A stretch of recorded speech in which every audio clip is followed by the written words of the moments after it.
There is no end to the discouragement we can find if we look at ourselves long enough. Self-pity is a bottomless pit when we make our lives about ourselves.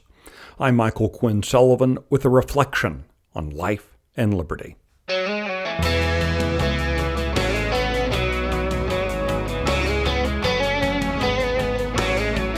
Consider the ancient prophet Elijah. In 1 Kings 18, he was witness to an awesome display of God's power. He saw the prophets of Baal defeated on Mount Carmel. He watched the people rise up and seize the priests of the false gods. Leaving that place, though, Elijah got word that the evil Jezebel intended to kill him. She, after all, was a cheerleader for Baal, so it's easy to see why she was mad. What's less easy to see is Elijah's response. Scripture describes Elijah as being afraid and scurrying off into the wilderness. He tossed himself into a pit of despair, believing himself to be all alone. Elijah sat under a bush and prayed that God would kill him.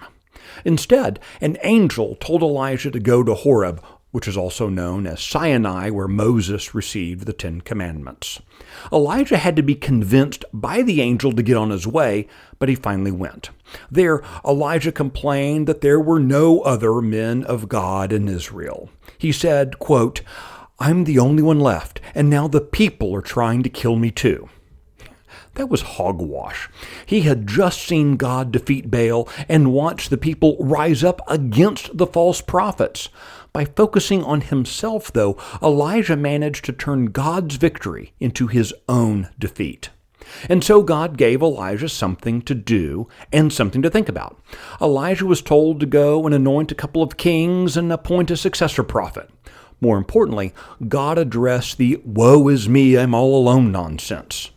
God told Elijah that there were 7,000 men in Israel who had not worshipped Baal. Elijah was never alone. The same goes for us. We just have to be willing to look beyond ourselves. Rather than star as the martyrs in our self-devised tale of woe, we should actively look for allies in the redemptive story that God is working out in our lives. To borrow from St. Paul, if God is for us, who can be against us? Whatever else might be true, we're never alone.